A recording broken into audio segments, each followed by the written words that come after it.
Tonight, the FBI zeroes in on a picture from the Boston bombing. One security camera caught a person who is now the subject of a manhunt. And we know more about the marathon bombs from the parts found in the wreckage. Bob Orr, John Miller, and Elaine Quijano on the investigation. The Senate has decided the fate of national gun control. So all in all, this was a pretty shameful day for Washington. Chip Reed has the results. A threat to the president was intercepted before it reached the White House. Wyatt Andrews has the story. There's a break in the case of the murdered prosecutors in Texas. Manuel Bojorquez is there.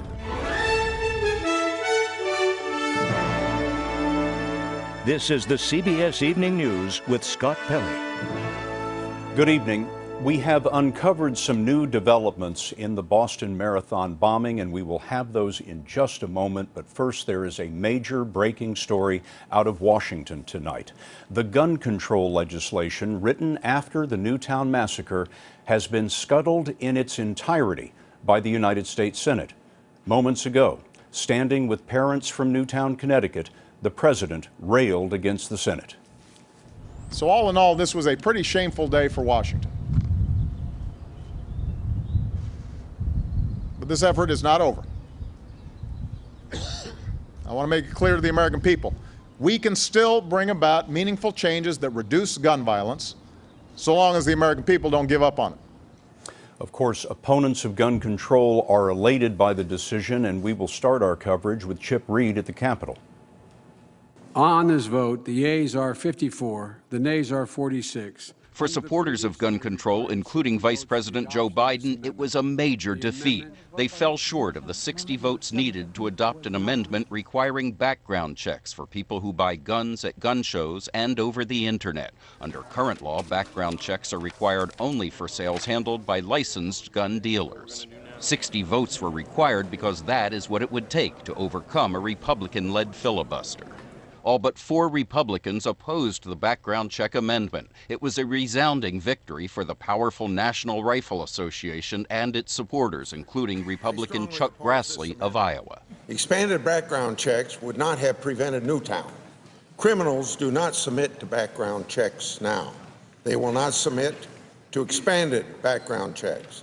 Senators were lobbied this week by the president and former Congresswoman Gabby Giffords. Many Newtown parents who lost children in the elementary school massacre came to the Capitol.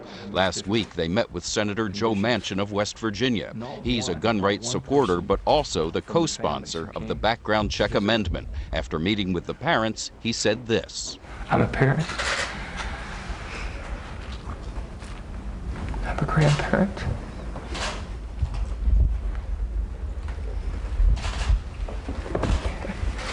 I just can't imagine.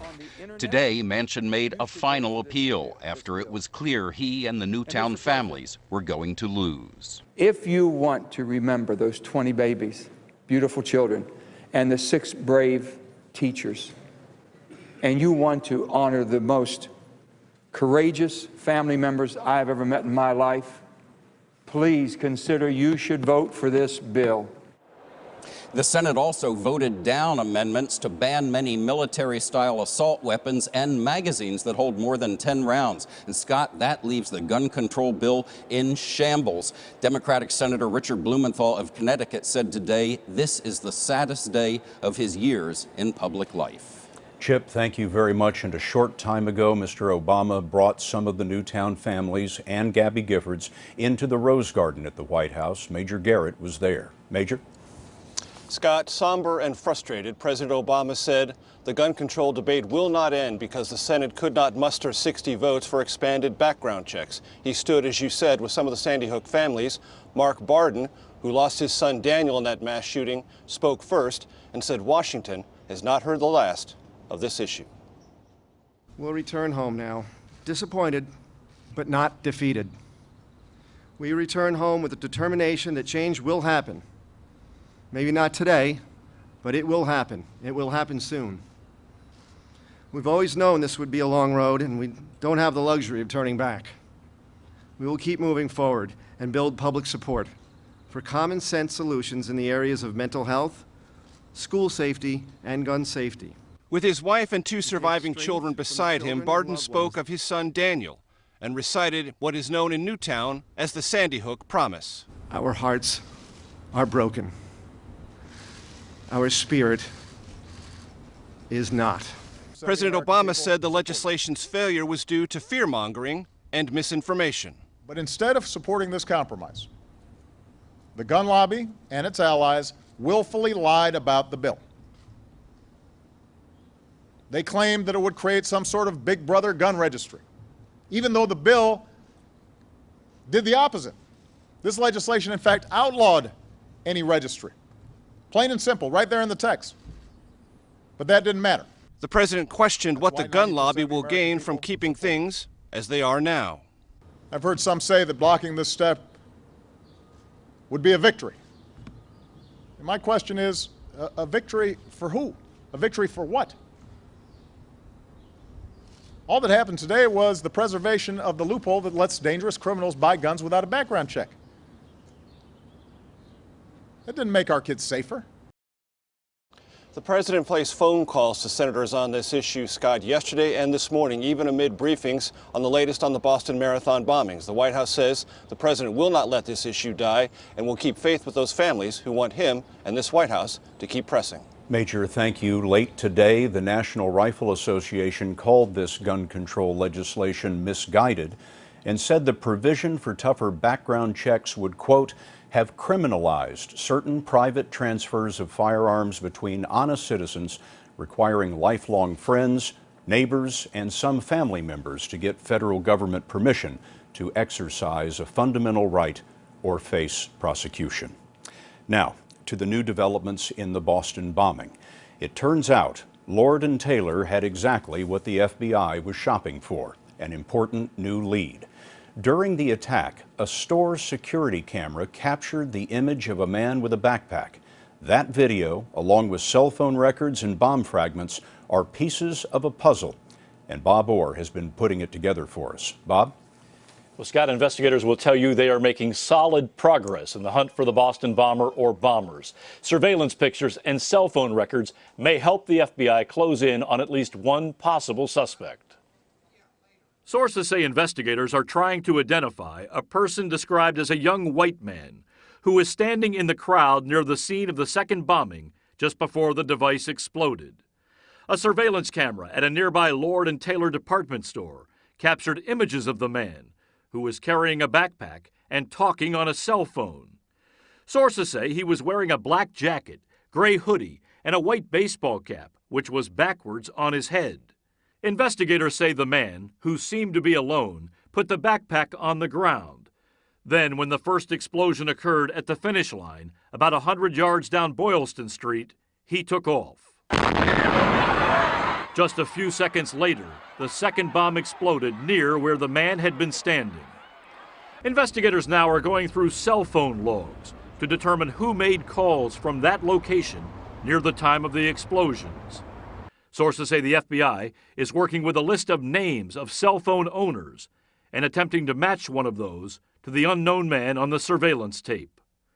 Sources say forensic experts will attempt to use facial recognition software and compare the images from the surveillance camera to photo IDs connected to known cell phone users. Now, officials say so far they have not identified that mystery man, and they're not yet calling him a suspect. But this is clearly a strong lead, Scott, in what's becoming a very tough investigation. Bob, thank you. As Bob mentioned, that store video is just one piece of the evidence, and we asked Elaine Quijano to tell us what else the FBI has and what it's looking for.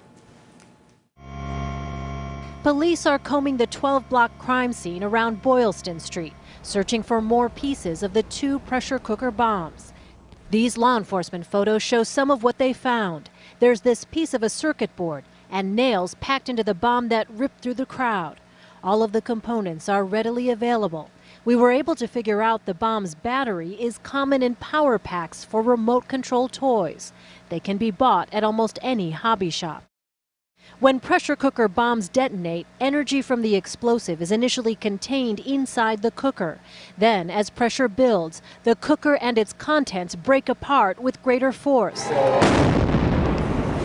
Experts estimate the Boston bombs shot out shrapnel at a speed of several hundred miles per hour. The bombs are being painstakingly reconstructed at the FBI lab in Quantico, Virginia. Any manufacturer numbers on the components may help lead investigators to the stores where they were sold. Pressure cooker bombs are popular terrorist weapons because the parts can be bought at different stores. And Scott, none of those components alone would arouse suspicion. Elaine, thank you. Also following the investigation is our senior correspondent, John Miller, a former assistant director of the FBI. John, what are you learning today? Well, the big case today was whether to make the case to release that photo and go out and say this is the person we're looking for, or to hold that back. And it's been a tough call. For investigators, there's always a difficult choice because if the person doesn't know you're looking for him, he may stay in place, you may catch up to him.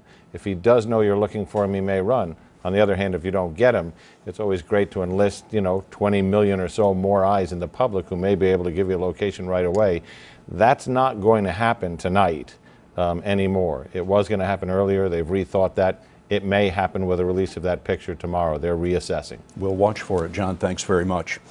63 of the more than 170 people who were wounded are still in the hospital tonight. 12 of them are in critical condition. Today, we learned the identity of the third person who died. Lu Lingzi from China was a graduate student at Boston University. Hundreds of people attended a vigil in Dorchester last night for Martin Richard, who was killed as he watched the marathon. There will be an interfaith prayer service in Boston tomorrow at the Cathedral of the Holy Cross. President Obama will attend, and CBS News live coverage of that service will begin at 11 a.m. Eastern Time. Who tried to send poisoned letters to the president and a U.S. senator? And the Queen is among the mourners at Margaret Thatcher's funeral when the CBS Evening News continues.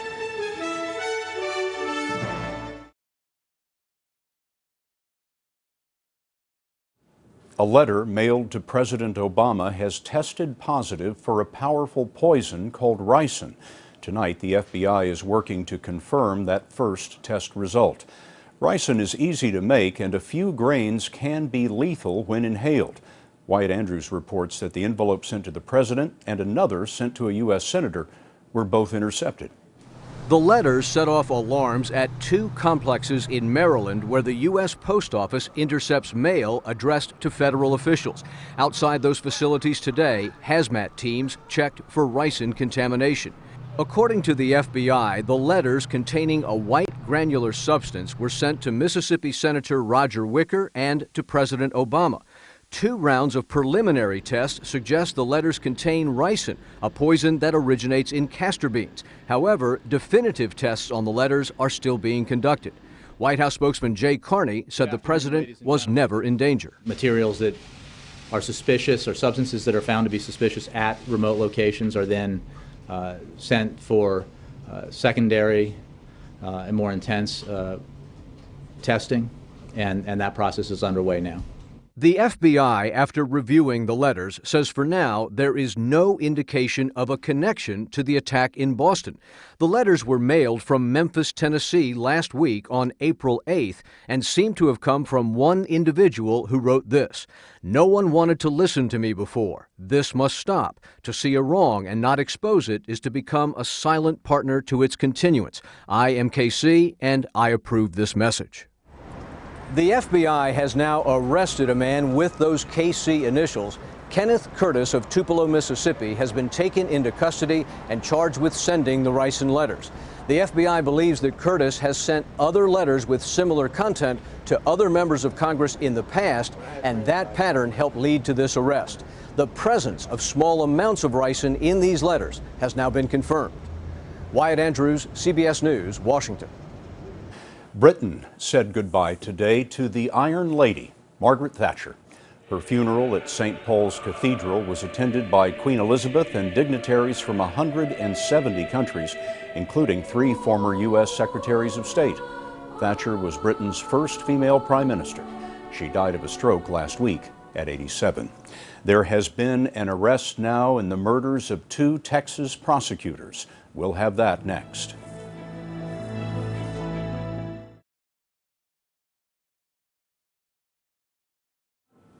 When 2 prosecutors were murdered in Texas this year, it sent shivers through law enforcement. Well, tonight, authorities in Kaufman County believe they have solved both murders. The wife of a former justice of the peace was charged with capital murder today. Her husband is already in jail on a related charge. And here's Manuel Bojorquez. Police arrested Kim Williams early this morning. According to this affidavit, police say she confessed to participating in the plot to kill the county district attorney, his wife, and a top prosecutor.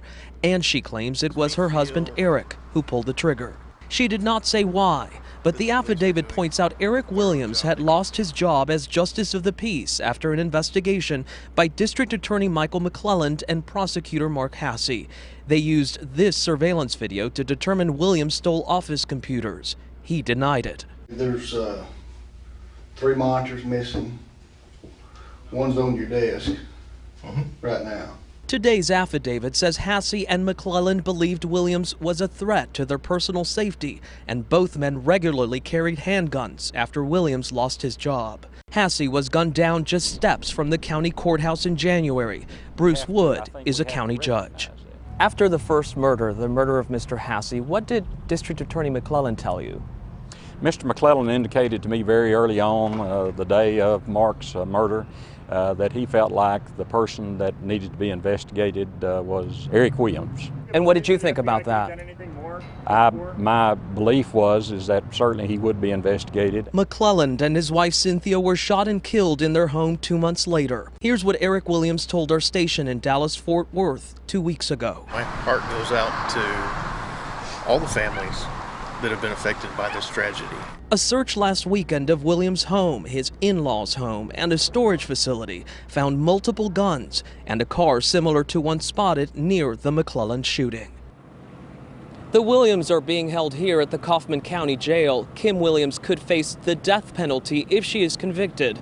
Scott, it's expected Eric Williams will be charged in the murders tomorrow. Manuel, thank you. We wanted to note the passing of our friend Pat Summerall, the sportscaster with the majestic voice. He spent much of his career at CBS Sports, after playing 10 years in the NFL, mostly as a kicker. Summerall was best known for calling NFL games with John Madden for 21 seasons. He fought hard to overcome alcoholism and underwent a liver transplant in 2004. Pat Summerall died of cardiac arrest. He was 82. If there is any doubt that America is a beacon to the world, wait till you hear this survivor's story. Next. Original reporting at its best. One more reason America's fastest growing network evening newscast is the CBS Evening News with Scott Pelley.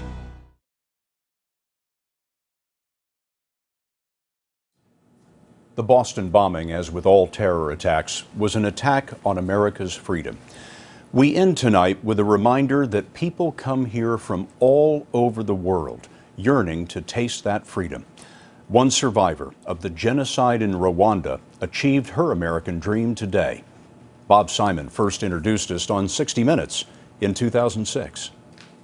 It's a long way from where we walked last time. I know. Immaculée Ilibageza says her journey from Rwanda to America was more complicated than just getting on a plane. The key was to let go the anger. Anger was so heavy on me. It was a lot of hate. So, but how do you let go of it? When I was like, God, I just wish I remember how to smile again. I'm a monster.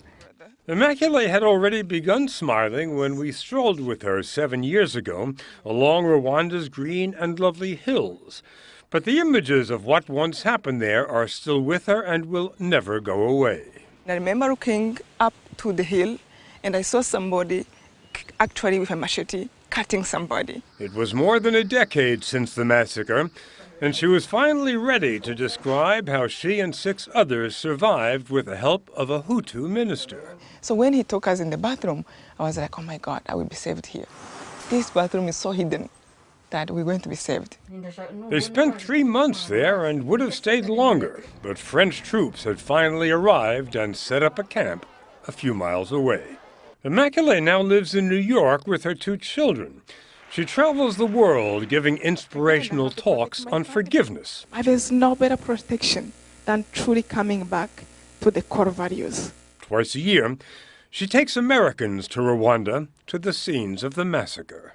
How do you explain what happened in Rwanda? Do you understand anything? It's pure hatred. It's really pure hatred. When you start to see another human being as less than you, it's a danger. And I take this obligation freely. But Immaculée is out of there now. Without any mental reservation. Not only that, look where she landed. Or purpose of evasion. I love the American dream. So help me God. I feel like a place I was supposed to be in. Congratulations to all of you new citizens. It's beautiful. I love it. From Rwanda to New York, from hate to love. A pretty good trip. Bob Simon, CBS News, New York. And that's the CBS Evening News on a very busy news day. For all of us at CBS News all around the world, good night.